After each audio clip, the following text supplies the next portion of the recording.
Hi guys, welcome back if you're not new. Hope you're having a bit of a great day. I am, thank you, because today this is my 100k party. Woo, yay! And I have this. This is water. Because I didn't have anything good to drink at home, but I poured my water into one of these fancy champagne glasses. Water just tastes better. But anyways, today I thought that I do a little like 100k party. I know that I reached 100k like 1.5 weeks ago, and I'm so super excited and grateful for everything. Just like clicking into this video, you're supporting me more than you know. You're making it so that I can actually do this as a full-time living, and that I just thank you for being here and thank you for supporting me and being a part of my YouTube family. I know that's super cringy to say, like I hated when, wait, I'm just going to put this way. I hated when YouTubers are like, you're part of my family, and I'm like, you don't even know me. But sincerely, I am so grateful and thankful that you're here, and I love every single one of you. I know so many of you from my live streams, and just like thank you for being here. And throughout my Instagram and YouTube journey, I've been experiencing so many different cultures and traveled and so much, and I'm just like so grateful and thankful to be able to do this. And that's one of the reasons why today's video is sponsored by Babbel. If you're not entirely sure what Babbel is, it's a language learning app. Trust me when I say it's so good. One of my favorite countries are France. If you know, I've been to France like 7 times. I actually tried to learn French when I went to high school. However, it's so difficult, but with Babbel, learning French is so easy. One of the things that Babbel has, they have games, lessons, so many different ways of learning, and the best way to learn, I think, is by having fun. So the games, for me, I have never learned a language so fast than when I started with Babbel. And all of the courses and lessons are created by real life language teachers, and it's just so amazing. And they have so many different subscriptions, and I have tried learning French for years, and finally I've recently started learning more and more. I'm by no chance fluent, but I just want to be able to go to France and be able to talk to a French person in their native language, just like make myself understood. So yeah, but thanks to Babbel, I'm getting there, and you can get there as well with my discount code below. Click my discount code below. Here's the discount code.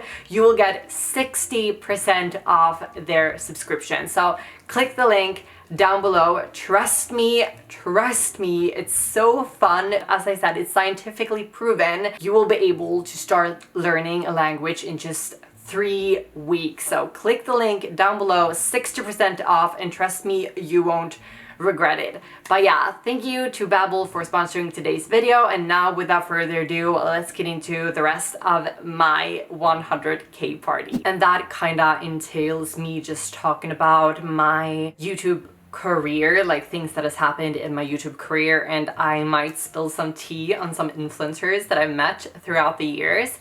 I'm not going to be name dropping people because I don't want to like get a lot of hate. And also, I think I'm going to talk a little bit about the collaborations and sponsorships from brands that I do not like and do not support anymore. Like brands that I've worked with that have ended up not working out, or that they haven't like paid me the amount that we talked about. It has happened that I've talked about a brand, told you guys about the brand, and kind of like done the sponsorship, and then they have ended up not paying me at all, which is obviously really illegal, but you know, can't really do anything about that, because what am I supposed to do? I'm just like me, and I'm just like one person, and I don't have like a whole team and like lawyers and everything behind me. So, and even though sometimes we have done like a contract, it's still very difficult for me as one person to just like sue them. So yeah, I'm going to spill some tea and just like talk about my YouTube career, because when I started, I know that so many people say this,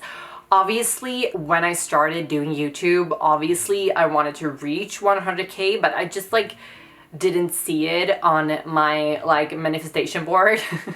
I honestly, I thought that I didn't have what it takes, and I started doing social media when I was like 19, 20, I think, kind of working towards something, and that was on Instagram. So I was really early on with like the whole Instagram thing. I reached around 100K on Instagram, but honestly, I didn't really fully enjoy it throughout the years that I did it. I just like didn't see myself doing that forever. And then I decided on, at the beginning of 2020, I decided on coming out as a trans woman on my social medias. And when that kind of occurred, the more natural route for me was to start doing YouTube videos due to me just like not being able to really fully speak out about the trans experience via like Instagram, like, you know, the whole format with like taking pictures and everything. My phone is going crazy, I'm sorry. So honestly, it's just like this whole thing, and I never imagined that I would end up doing it to the same extent that I'm doing it right now. Like, oh my god, can my phone just like shut the F up? When I started doing YouTube, it wasn't something I really wanted to do. It was more so when I decided on opening up and talking about my trans experience, it was really difficult on doing it on Instagram. So I decided on doing a YouTube video since I've had a YouTube channel for a very long time. However, I never posted anything on it. It was just like to watch other content creators. A lot of people seem to enjoy my YouTube videos, so I ended up doing more of them. And first it was really sporadically, but then I ended up posting more and more, and people really seemed to enjoy it, and I grew faster and faster. And then I kind of hit a plateau and I didn't grow as much anymore. And I think it was due to me getting just like a lot of hate on YouTube, and I kind of felt pressured into like creating content in a very like small box. I couldn't, whenever I tried to create content that wasn't trans related, I ended up like flopping. I talked about this before. I was kind of like in my flop era, and I just really wanted to do something more. I felt that I was kind of stuck in a rut, and I didn't have the opportunity to actually create content that I enjoyed myself. But now I decided on, like in the beginning of this year, I started posting a lot of TikToks and shorts, and my channel has like just been performing really well since I started that. And honestly, I thank you so much, because like for the first time in my whole like social media career, I actually enjoy creating content. Since I started in the beginning of this year, I've been so happy, and I just like love being creative and creating like whatever I enjoy. And in my last video I posted, I talked about me I'm not only going to be posting trans related content, and that's due to many reasons. I'm still going to be posting like shorts where I talk about my trans experience since I am trans, and that's just like a part of who I am. But I'm also going to be posting a lot more like makeup tutorials, just like me maybe cooking or like baking, or like a vlog taking you with me while we're looking for houses, since I really want to be purchasing a home soon. However, it's really expensive, so like soon, I don't know if it's going to be anytime soon, but I hope so. But anyways, I'm just like rambling. I've never in my life done a video where I just like ramble on this long, but I don't even know what I'm talking about. I'm trying to tell you that I'm so grateful for you being here and just like clicking on this video, and all of the Patreons. I've talked about that I'm no longer going to be posting on Patreon, or like my Patreon channel, it's like free. I have done like a post on there, so you can go to my Patreon, and all of my videos on Patreon, they're completely free. It's open to the public. However, I've switched on to Buy Me a Coffee. If you don't really know what that is, it's just like to help me creating more content. You can look it up. But anyways, I feel like I'm talking like a salesman. I hate talking about like Patreon and like buy me coffee. It's like, I feel like one of those sleazy salesmen, like, go ahead and buy this car. It's so amazing. Creating content is kind of really like fluctuates. Sometimes 1 month it's like going really great and you feel like you're at the top of the world. And then the next month everything is going to like,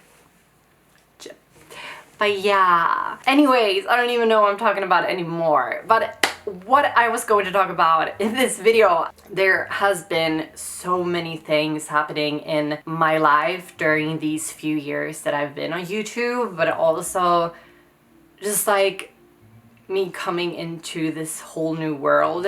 Because obviously I was on influencer events and so on before I started YouTube due to me having an Instagram channel. It's been a very hard, like, it's a very weird environment being in this whole influencer scene, and I think that's why many content creators try to kind of distance themselves from the whole influencer title, myself included. Sometimes we feel pressured, or we feel like we need to call ourselves like content creators, because like influencer has a really weird tone to it, and I think that's because a few people in the influencer world are really toxic and entitled, and just like going to these events can sometimes be very damaging to your like well-being, like mentally. It's just like mentally taxing being in those environments due to people just like being crazy. Yeah, so these events, it kind of feels like you have like numbers over your head.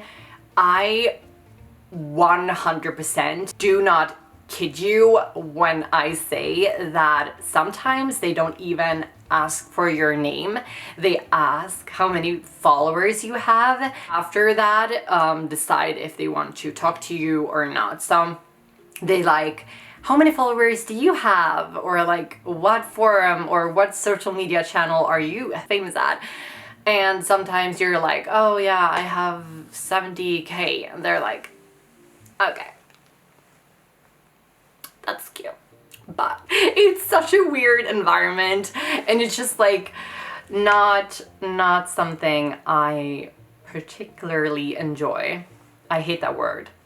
Particularly. I can't even pronounce it. It's really hard finding real friends in this workplace. You work by yourself in your home, and the only way to connect with other colleagues is by going to these events.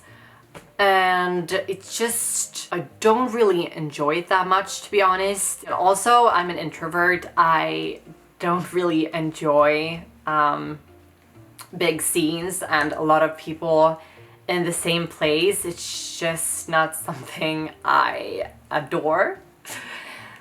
So yeah, just, I feel like I say just a lot. It's really hot. Also, I wanted to talk about like one of my biggest regrets as a content creator, because I think just, oh my god, I said it again, I'm sorry. Creating content can be really uplifting and amazing and happy, love it, all that. But also sometimes I've done and said things and have created content, creating videos that I've later privated or like deleted altogether. My dog.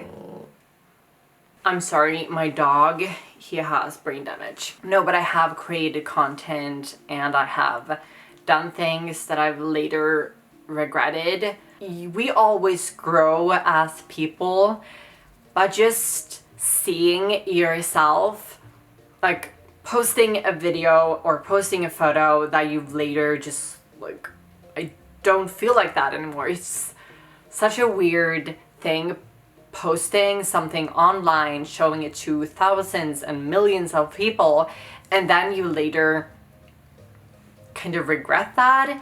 that's one of the reasons why many people online, and also I'm just going to tell you, like, I've never done anything like really wrong. I think one of the things I mostly regret are very minuscule things that people wouldn't even consider like something to regret. But I have privated some videos where I think I talk too harshly, or I might not, or like have the most knowledge about that topic without actually knowing what I'm talking about. And so yeah, I think that's just like crazy seeing yourself grow over the years, but you see it through like posting videos to millions of people and them seeing it. And there has been videos where I've published and people like, hey Mathilda, I don't think that's the best thing you've ever uploaded. And I kind of like, I think it's really important to just take a step backwards and not being very defensive, but listening, reading up on what they're talking about and say like, hey, I did a mistake, that's fine, I see you girl, and I will do better. But as I said, the things I'm talking about, they're not that severe. One of the things I regret mostly is just like Facetune my photos.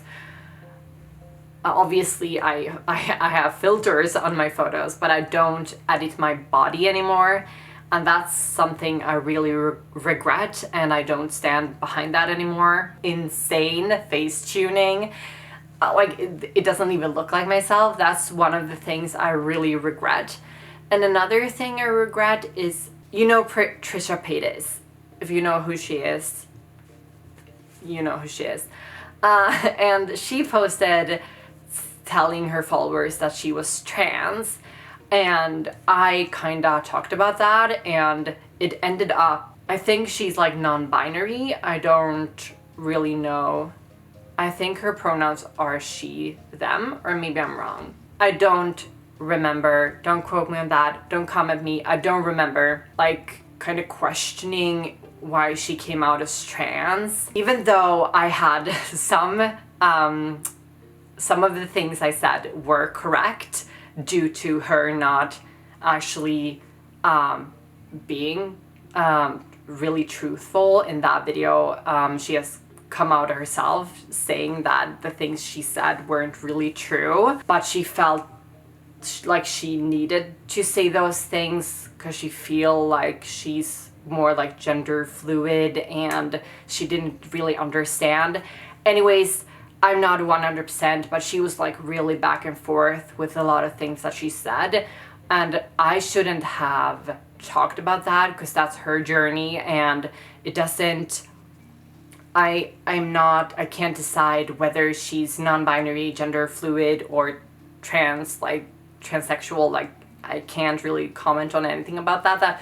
That's her journey, and I feel like even though she's a very problematic person, and that's not something that I'm just like making up. She has lied about many things before, and honestly, the things she has lied about, they're not like okay to lie about, but also it's not okay for me to question whether she's truthful or not. It's just like her journey. I shouldn't like, yeah. But anyways, that's one of the things I do regret, and I think it's really important to just like grow as a person, stop being defensive and listening and taking in. However, I'm not going to stop saying that Trisha Paytas isn't or wasn't problematic. I don't think she is problematic anymore. She has kind of grown out from that, and I think she is she's at a better place, and she's definitely more grown up and more adult about things happening, and she has been doing a lot of great things, and I have kind of grown to like her over these past years. Like, a few years ago, she was just very problematic, lied about a lot of things, and doing very crazy things. And at that time, I wasn't a big fan of her, but now I think she has really grown to take responsibility of the things she did before, and she's just a very good person, I think, now. Maybe I'm wrong. Maybe I'm being lied to, I don't know. But I really like her right now. I follow her on TikTok and she seems a lot more responsible now. Anyways, I don't really have a lot more things to say. Hi guys, Mathilda from the future here, editing. I don't have any makeup on. I look really ratchet and I do apologize for that, but I just wanted to tell you that I think I accidentally, it just slipped my mind not to talk about like the companies that has tricked me or screwed me over. It was never my intention to accidentally like clickbait you. I really thought that I was going to talk about that. It just slipped my mind. I'm really sorry about that. But yeah, that was just what I wanted to talk about, and hopefully you enjoyed the video, even though I accidentally forgot to talk about that, and I'm really sorry that you had to see this face. But yeah. Thank you just so much for being here, and don't forget to check out Babbel by clicking the link down below. Thank you for watching, and thank you Babbel for sponsoring today's video, and I'll see you in the next one, and thank you so much for 100K.